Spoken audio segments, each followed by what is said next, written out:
622 ईस्वी में हुजूर सल्लल्लाहु अलैहि वसल्लम ने मक्का से मदीना की तरफ हिजरत की। उस वक्त तक सिर्फ चंद लोग ही मुसलमान हुए थे और वो भी हुजूर सल्लल्लाहु अलैहि वसल्लम के करीबी साथी। मगर 644 ईस्वी तक यानी 22 साल बाद मुसलमानों की हुकूमत इस तमाम इलाके पर कायम हो चुकी थी। मुसलमानों ने न सिर्फ पूरा अरेबिया फतह किया बल्कि पर्शिया और बाज़ंतीनी सल्तनतों को भी घुटने टेकने पर मजबूर कर दिया। आज की वीडियो में हम बात करेंगे कि कैसे मुसलमानों ने इतने कम वक्त में इतनी बड़ी कामयाबियां हासिल की और फिर तारीख़ के मुख्तलिफ अदवार में मुसलमानों की ताकत का शराजा कैसे बिखरा। आज की वीडियो में हम मुसलमानों की 1400 साल तारीख़ को इंतहाई मुख्तसर मगर दिलचस्प अंदाज में डिस्कस करेंगे।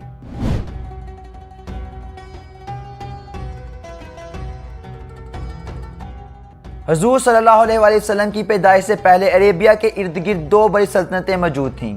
एक तरफ पर्शियन एम्पायर थी जिस पर सासानियों की हुकूमत थी, तो दूसरी तरफ बाज़ंतीनी सल्तनत थी जो यूरोप और अफ्रीका के कुछ हिस्सों पर हुकूमत कर रही थी।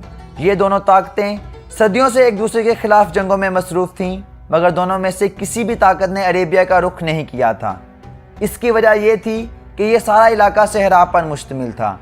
इसमें ना तो पानी था और ना ही ज़राअत, कुदरती वसाइल और मादनियात भी नापैद थे।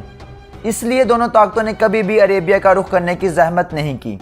570 ईस्वी में हुजूर सल्लल्लाहु अलैहि वसल्लम मक्का में पैदा हुए और 40 साल की उम्र में आप सल्लल्लाहु अलैहि वसल्लम को 610 ईस्वी में जिब्राईल अलैहिस्सलाम के ज़रिए पहली वही मौसूल हुई और यहीं से इस्लाम का बाकायदा आगाज़ हो गया। हुजूर सल्लल्लाहु अलैहि वसल्लम को मक्का में बहुत ही मुश्किलात का सामना रहा।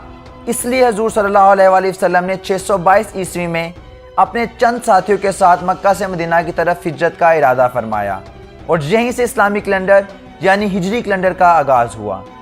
मदीना में हुजूर सल्लल्लाहु अलैहि वसल्लम और सहाबा कराम रज़ियल्लाहु तआला अन्हुम की मेहनत से इस्लाम फैलना शुरू हो गया और मुसलमानों की तादाद में इजाफा होता गया। 632 ईस्वी में हुजूर सल्लल्लाहु अलैहि वसल्लम इस जहान फ़ानी से पर्दा फरमा गए, मगर अब तक मुसलमान एक अच्छी और मुस्तहकम पोजीशन में आ चुके थे। हुजूर सल्लल्लाहु अलैहि वसल्लम के वसाल के बाद हज़रत अबू बकर सिद्दीक़ रज़ियल्लाहु तआला अन्हु मुसलमानों के खलीफा मुंतखब हुए और उन्होंने अपनी खिलाफत के 2 सालों में अरेबिया के बहुत से इलाके फ़तह किए। हज़रत अबू बकर रज़ियल्लाहु तआला अन्हु के बाद हज़रत उमर रज़ियल्लाहु तआला अन्हु मुसलमानों के खलीफा मुंतखब हुए। हज़रत उमर रज़ियल्लाहु तआला अन्हु के दौरे खिलाफत में मुसलमानों ने बाज़ंतीनी और पर्शिया जैसी बड़ी ताकतों को ललकारा और उनके बहुत से इलाके फ़तह कर लिए। 638 ईस्वी तक मुसलमानों ने हज़रत उमर रज़ियल्लाहु तआला अन्हु की क़यादत में बैतुल मक़दस भी फ़तह कर लिया। 641 ईस्वी तक पूरा शाम, मिस्र और फ़लस्तीन मुसलमानों के कंट्रोल में आ चुका था। हज़रत उमर रज़ियल्लाहु तआला अन्हु के बाद हज़रत उस्मान रज़ियल्लाहु तआला अन्हु के दौरे हुकूमत में भी मुसलमानों की फतूहात का सिलसिला जारी रहा। हज़रत उस्मान रज़ियल्लाहु तआला अन्हु के दौरे हुकूमत में पूरे पर्शिया पर मुसलमानों की हुकूमत कायम हो गई थी। इसके अलावा शुमाली अफ्रीका के बहुत से इलाके भी इस्लामी रियासत का हिस्सा बन चुके थे।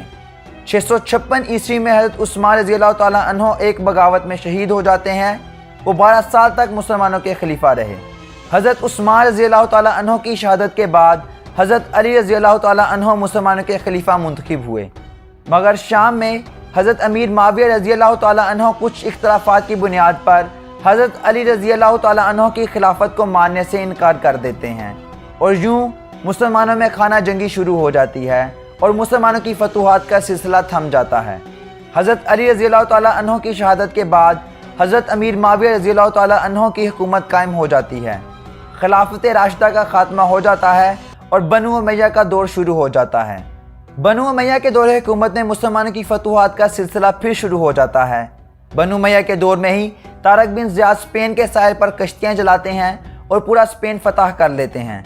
दूसरी तरफ मोहम्मद बिन कासिम सिंध के साहिल पर दस्तक देते हैं और मुल्तान तक का इलाका फतह कर लेते हैं। लेकिन दूसरी तरफ देखा जाए तो बनु उमैया के दौर में ही वाक़या करबला जैसा दिल खराश वाक़या होता है और हुजूर सल्लल्लाहु अलैहि वसल्लम के नवासे ज़िबाह कर दिए जाते हैं। 749 ईस्वी में बनु अब्बास बनु उमैया के खिलाफ बगावत कर देते हैं और कूफा पर कब्ज़ा कर लेते हैं। 750 ईस्वी तक स्पेन के अलावा बाकी तमाम इलाकों पर अब्बासी अपनी हुकूमत कायम कर लेते हैं। बनु अब्बास और बनु उमैया में फैसला कुन जंग रिवर ज़ाब के किनारे लड़ी जाती है, जिसमें बनु उमैया को शिकस्त का सामना करना पड़ता है। उस वक्त अब्बासी खिलाफत दुनिया की सबसे ताकतवर इस्लामी रियासत थी। عباسیوں کے شروع کے دور کو مسلمانوں کا سنہری دور کہا جاتا ہے، کیونکہ اس دور میں مسلمانوں نے سائنس، آرٹس، ثقافت اور ادب میں اپنا لوہا منوانا شروع کر دیا تھا۔ 1000 عیسوی تک عباسی خلافت بھی کمزور پڑ جاتی ہے۔ اس طرف سلجوق سردار اپنی حکومت قائم کر لیتے ہیں تو اس طرف فاطمی خلافت قائم ہو جاتی ہے، مگر سلجوق سلطنت میں طاقت کسی ایک سردار کے پاس نہیں ہوتی، بلکہ بہت سے سردار چھوٹے چھوٹے علاقوں پر حکمرانی کر رہے ہوتے ہیں۔ مسلمانوں کی اسی کمزوری کا فائدہ اٹھاتے ہوئے صلیبیوں نے بیت المقدس پر دوبارہ قبضہ کر لیا۔ مسلمانوں کی اس ڈوبتی نیا میں آخری کیل منگولوں نے ٹھوکا۔ منگولوں نے جب ان علاقوں کا رخ کیا تو سلجوق سرداروں نے بنا کسی مزاحمت کے منگولوں کے سامنے ہتھیار ڈال دیے۔ 1258 میں منگولوں نے ایک بڑا حملہ کر کے بغداد کو زمین بوس کر دیا اور یوں مسلمانوں کی حکومت ختم کر دی گئی۔ لیکن منگول جلد ہی مسلمانوں کے رہن سہن اور مذہب سے متاثر ہو کر مسلمان ہونے لگے۔ چنگیز خان کی وفات کے بعد 1300 عیسوی میں منگولوں میں خانہ جنگی شروع ہو جاتی ہے اور منگول سلطنت 4 حصوں میں تقسیم ہو جاتی ہے۔ ان 4 میں سے 3 حصوں پر قابض منگول حکمران اسلام قبول کر لیتے ہیں۔ جب منگول خانہ جنگی کی وجہ سے کمزور ہوئے تو اناطولیہ میں موجود عثمانی ترکوں نے عثمان غازی کی قیادت میں عثمانی سلطنت کی بنیاد رکھ دی۔ 1400 عیسوی تک عثمانی ترکوں نے بہت بڑے علاقے کو فتح کر کے عثمانی سلطنت میں شامل کر دیے۔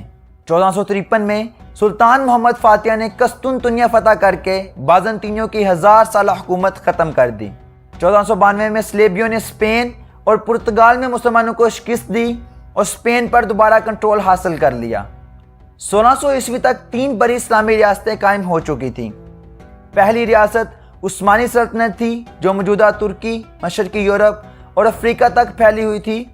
دوسری ریاست صفوی ریاست تھی جس میں آج کا ایران اور عراق کا کچھ حصہ شامل تھا، اور تیسری ریاست مغل سلطنت تھی جو آج کے افغانستان، پاکستان اور انڈیا پر مشتمل تھی۔ 19ویں صدی میں انگریز تجارت کے بہانے انڈیا میں داخل ہوئے اور یہاں کے حکمرانوں کی کمزوریاں دیکھ کر یہاں قابض ہونا شروع ہو گئے۔ 1857 میں ایک نتیجہ خیز جنگ لڑی گئی جس میں انگریز بغاوت کو کچلنے میں کامیاب رہے اور برصغیر پر قابض ہو گئے۔ افریقہ میں بھی ان ممالک نے اپنی کالونیاں بنانا شروع کر دی تھیں۔ افریقہ کے کچھ حصے پر فرانس نے قبضہ کر لیا۔ 1882 میں برطانیہ نے مصر پر بھی قبضہ کر لیا۔ 1914 میں جنگ عظیم اول ہوئی جس میں عثمانی سلطنت نے جرمنی کے ساتھ جنگ میں کودنے کا فیصلہ کیا، مگر اس جنگ میں عثمانیوں کو شکست کا سامنا کرنا پڑا، جس کے بعد عثمانی سلطنت کے زیر انتظام علاقوں کو فرانس، برطانیہ اور روس نے آپس میں بانٹ لیا۔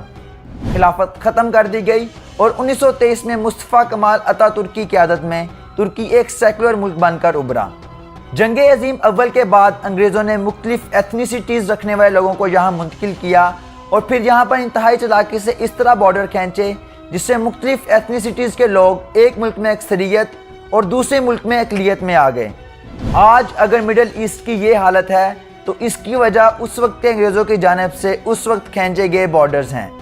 دوسری جنگ عظیم کے بعد برطانیہ کمزور ہو گیا، مگر جاتے جاتے برصغیر کو بھی انتہائی مبہم انداز میں تقسیم کر گیا، جس کی وجہ سے پاکستان اور بھارت اب تک 4 جنگیں لڑ چکے ہیں۔